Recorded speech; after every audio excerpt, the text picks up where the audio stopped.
Hello, and welcome to the Albright Scholar for October 2023. My name is John Pankratz. I teach history at Albright College, and each month it's my privilege to welcome BCTV viewers and residents of Greater Reading to take a glimpse inside our learning community up on North 13th Street, to look at the work being done by teachers and students, and to think a bit about its impact on all of us. Well, over the summer, I had two guests from Albright's fashion department talking about, well, fashion and waste and chemistry and repurposing and reprocessing. So Caroline Parker and her teacher mentor, Elizabeth Quinn, explored the boundary between fashion on the one hand and science and public policy on the other. Well, today we're sort of continuing with that trend. A friend of Caroline's, Emily Johnson, is here with me. Her faculty mentor, Mi-ai Oh-rank, was not able to make it into the studio today, but we'll talk about her. And we're exploring not so much chemistry in fashion, but we're looking at costume, clothing, and its place in culture and politics. So a very, very interesting project, and one that has controversial and political aspects to it. Emily, welcome to the Albright Scholar. Hi. It's good to have you here. Tell me, why even do an acre in the summer? Why not, I don't know, go down to the shore or kick your feet up and have something relaxing to do rather than working really, really hard for 10 weeks? Mm-hmm. Why do that? So I'm actually a transfer from Reading Area Community College. Oh, how great. Yeah, so when I was there, I actually did a research paper and I went to a conference and I won first place. And so I kind of wanted to continue that at Albright College and do an acre and want to do more research on a specific topic and like make a garment in the end, so yeah. Oh, great. Certainly, I think many of our viewers know that Albright Creative Research Experience, the ACRE, is a program by which students pursue some passion or topic of their choice and work very closely with a faculty mentor as sort of a team exploring all the various aspects of something. And then they get support to do it. So you had housing and a stipend, and the faculty member receives a stipend as well. But it's also a commitment on the part of faculty members because they have to be available and have to be in contact and working closely with their students. And the stipend is something, but the real reward is, I think, being able to bring someone along and to follow their mind as it learns more and more as well. Your particular project is a little bit controversial. It's at that point where what people wear and what people believe sort of come into contact or even collision. Mm-hmm. Tell us a little bit more about what your specific topic is. Yeah, so Professor Oh-rank and I specifically focused on women's rights in fashion, but it was a specific focus on the women-led protests that were happening in Iran last year after the death of Gina Amini. Mm-hmm. So we thought that the hijab is obviously a garment, so it's in the fashion world, and we wanted to explore that context of how fashion can be influenced by social and political issues. Mm-hmm. So we made a garment, and it features, so when we first started the project, we had no ties. We had some main objectives. We wanted to tie it to punk culture. Or no, we didn't. I'm sorry. We wanted to bring a new perspective. Mm-hmm. We wanted to maintain a neutral stance, and we wanted to increase social and political awareness at Albright because we felt like there was nothing really on the protests that were happening. I was mostly seeing stuff on social media, not so much on Albright's campus, so we wanted to bring that to Albright. So we had no idea of what we were going to do with bringing this new perspective because it was all it was all current events. Like there was nothing. It was just like reporting on like what was happening. There was nothing really like diving deeper into the meaning. So as we were doing research, we saw that the women had an anti-authoritarian, anti-martial, and a do-it-yourself aesthetic because they were cutting their hair in the streets. And with my research paper that I did at RAC and I went to the conference for, it was based on punk culture in the 1970s. And so I was like, oh my gosh, these things are connected. So I noticed that both the women-led protests and punk culture had the same ethos. And so we tied those together to bring a new perspective. And it really is a fresh perspective. Mm-hmm. As you said, you take a neutral stance. You don't have Yes. a dog in this fight, and you're not part of Iranian culture yourself, Right. and so you're not necessarily commenting on internal political affairs within Iran. But the notion of the hijab, of prescribed dress for women and proscribed dresses that women can't wear, has been a subject of controversy in that nation for much of the 20th century. Yeah. That earlier in the 20th century, the Shah and then his son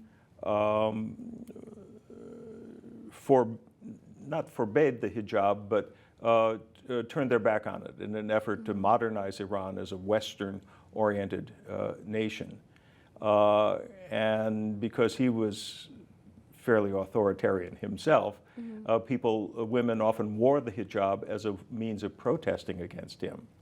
Now, more recently, of course, the Islamic regime has imposed the hijab and modesty in dress for women in that country. And so, the tables have turned, and women seeking equal rights under the law have taken to doffing their hijabs and adopting other dresses in a more militant protest. You know. Yeah, it was very interesting because as I was doing research on like Muslim women and like Iranian culture, how like in the 1980s before the hijab and chastity law was in effect, like they were just dressing like we do here, Western culture. Very so Western. It was very interesting to see that shift with them. Yeah, so movements forward in time and then backwards in time Yeah. as well. Good. But your creation is very much your own. It's not necessarily someone would wear to a protest or anything like that, but it contains very eloquent statements. Why don't we show the picture of the full garment, at least from the front? There it is. Yeah. Yeah. Yeah, so there are a lot of different components that I tried to incorporate into the dress. So like it's very abstract, and that's how we maintain the neutral stance because we didn't want to put our political opinions in it. But it's obviously very punk. I drew on a lot of the punk culture.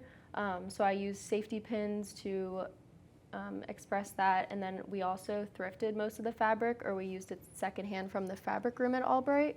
So that was also to maintain the punk aesthetic. And sort of the fabric carries its own sort of history with it. Right, yeah. But yeah, so then for the, just like the idea of women and like fighting for their rights, when we were looking at just inspiration pictures of what we were gonna make, there was a lot of armor, like, cause I wanted to do something with like battle and like shelter and like keeping yourself safe. So I really wanted to experiment with metal, but obviously time did not allow for that to happen. So There is welding equipment on the Albright campus, but not necessarily in the fashion workshop. And me and Professor Arank are not experienced with that stuff. So, but we did want to showcase like the idea of this armor, so we chose to do a corset and then spray painted gold and silver to kind of showcase that. But yeah, there are a lot of different elements in the dress that you don't really know when you see it. You have to really like dig deeper. Yeah, yeah. I guess we can show the next image, which has a close-up of, you can sort of see that rough, tough industrial zipper there, and that's the corset part. And you can tell that the material has been worked and toughened and put through some paces. Yeah. So incorporating the punk aesthetic without it was like very do-it-yourself, and also like the Iranian women cutting their hair in the streets. We wanted to incorporate that DIY, so we spray painted the garment, we cut it, and we burnt it.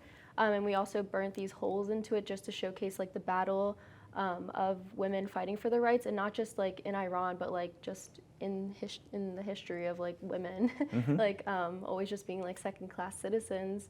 And then the gold was to showcase like the beauty of women, and I also had it dripping from like the quote-unquote wound holes Yeah. from the armor, quote-unquote. So yeah, So it's almost golden blood, Right. but as I viewed it, it also looks like tears I didn't- falling and from pain and suffering. And so in some ways, this is not a hijab, and it's not necessarily what a woman would wear in the street, but it's almost it's a work of art that conveys a set of ideas Exactly. and your own personal perspective in response to this struggle that's gone on in Iran, but maybe a struggle that's more universal, yeah, yeah. culturally broader than that. How great. Now, have you made a lot of dresses before? No, this is actually my first time making something. I always say when I show people my work, I'm like, this is the first thing I've ever made. I'm not a design student. Like, So no little aprons or no little pot holders or anything No. like that? I mean, Wow. yeah, I mean, I took fashion fundamentals, which is we made a tote bag and we made a pencil skirt, but like nothing as grand as a dress like With that. all of these layers and all of these different materials coming together. It's a really powerful product. Yeah. Yeah. I really appreciate Professor Orank like being with me and actually showing me how to do like how to sew and how to like work in the burning and the cutting, because I've never done this before. So I really appreciate her and mentoring me. Yeah, she's a wonderful teacher and just the sort of true intellectual who would like to explore this borderline between fashion and politics and culture. Yeah. Because she's aware of all those issues in her own life and her own teaching. Great, great. And do you think, what are you most likely to do next?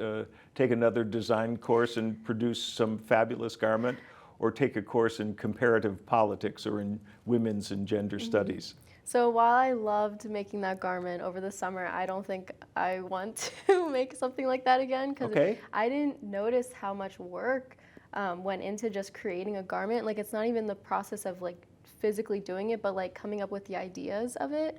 I like had no idea where to start when we first started. And then Professor Orank told me to just narrow down our research into like vocab words and then pull inspiration from those vocab words. So it was a Okay. very interesting process, and I'm glad that I got to like do it. But I'm a co-major in fashion and communications. Okay. So in my articles for the Albrightian and Fashion Line, I like to look at trends and like look at the deeper meaning of them. So I think this was just like a big like project of me like looking at a specific article of clothing and looking at the deeper meaning of it and what it means to like society and to like the people involved in it. Great, great. I think sometimes ACRES come sort of at the end of a long process of study in prior classes and that sort of thing. But there have been some very successful examples of people early on in their career. I know that there's a student in chemistry who hadn't taken all the chemistry classes yet, and yet he was doing sort of serious research this past summer. And I think that can work as well as sort of a deep end of the pool introduction to a field of study. Oh, how great, how great. Yeah. Well, maybe we should say a few things about some of your friends who are fashion designers, and we can speculate on the deeper meaning of their work as well. But on September 9th, a couple busloads of us went off to New York City for the third year in a row as Albright participated in New York Fashion Week. That was a good experience. Was that your first time or second time? It was my second time. Yeah. Yeah. I look forward to it every year. No, it's a really, really special thing, and it's wonderful that the school has been able to do that. This time with 6 designers, one a very recent graduate, the others from 2 or 3 or 4 years ago as well. But it was their project was to create really a whole fashion line, Yeah. an ensemble of many, many pieces that were then presented to a New York audience and worn by professional models and worn incredibly well. And they look great on the stage. Yeah. Yeah. I think we have an image of all designers. There they are in the 3 West Club on 51st Street, the former, or maybe the present, New York Republican Women's Club. And the fellow on the left, the little older gentleman, is R. Scott French, an Albright graduate from the 1980s, and a very prominent figure in the world of New York fashion. He's been the design leader for a number of major fashion houses, and now he runs Very New York, which is an organization that presents and promotes fashion from all sorts of sources and stages glorious events in New York. And he's standing there with Nick Kedge and Vicky Aquino and Zaire Valentine and Jasmine Burton and Freddie Diaz and Susie Benitez, and then his colleague, whose name I don't know. But 6 Albright designers sort of getting their marching orders for him. Here he's conferring with them about what they're going to have to say to the press as the press comes up and interviews them. Now, you were working at the event, right? Mm-hmm. You were working in front of house. Yes. Rather than behind the scenes. Mm-hmm. I think behind the scenes must have been insanely frantic. Probably. I worked back of house last year as my first year, and it was a big wake-up call because you really have to be on your feet. Like, you have to dress the models. You only have a couple of seconds to like get them out of something and put them back into another garment really fast. But it was really interesting working back of house. It was fun. And these are sometimes really complicated garments, yes, right? Yes, exactly. Yeah, some mornings I can't even put on a shirt without a major struggle. Right. But these. Yeah, some of them have like collars that you have to like button, and then other ones have like lace-up backs, and it's like you have to really be on your feet to like zip them up and get them on the runway. Yeah. But this year I worked front of house. And while I loved working back of house and like kind of like helping style the models, I really liked front of house because you could watch the show like come to life. Yes. And it was very interesting, and seeing like everyone there like celebrating the designers' collections. And just watching the reaction of the assembled multitudes, because there were, Albright people there, and there were some proud parents there, but there were also a lot of folks. And what is fashion journalism today? It's not just 2 magazines anymore. Right. It's a lot of independent influencers and other people, content creators who are just interested and want to have something to say. And here's this small little college in Pennsylvania presenting some really wonderful, wonderful garments. And I think they were kind of excited by that. Yeah. Let's take a peek at a couple of them, or well, at 6 of them. This is sort of a tropical piece by Freddie, right? Freddie Diaz? I believe so.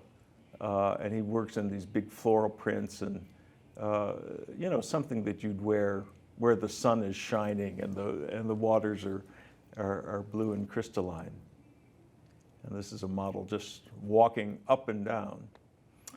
And then next, this is a piece by Susie, I believe, Susie Benitez, with these incredible full sleeves that kind of come out of nowhere.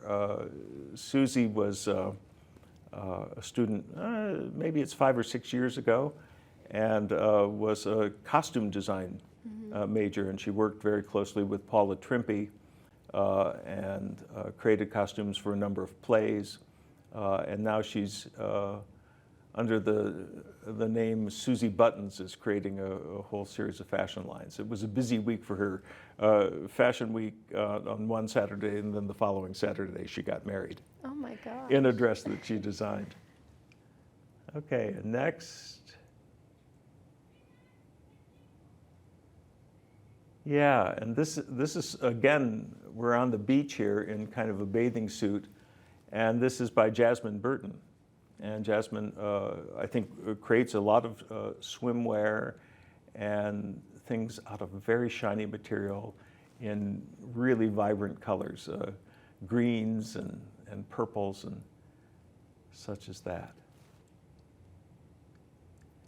And then next, this is one of Nick's pieces, right? Nick Kedge, who graduated just last year.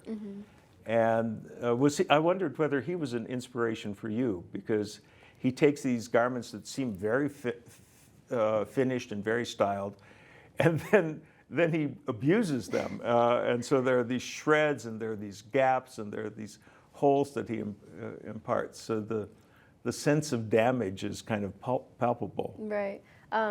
Over the summer, we were actually working together in alumni. We worked in the same room, so it was really interesting seeing both our garments like come to life and stuff like that. But we had some similarities in our garments. He had the dripping pearls and I had the dripping beads, and he had like the holes and I had the holes. So we kept like telling each other we were both stealing each other's ideas.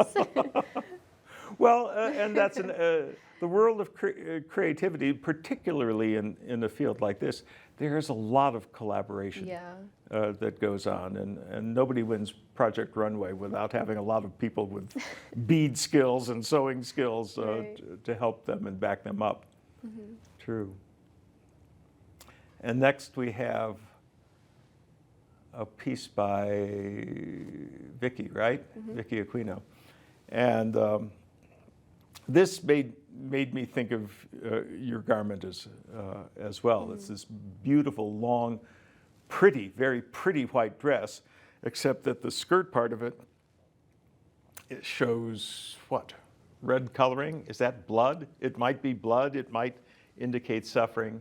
And then she has this applique red heart there in the bodice. And again, it's sort of dripping beads of what? Pain, suffering, blood? Yeah, heartache, something like that.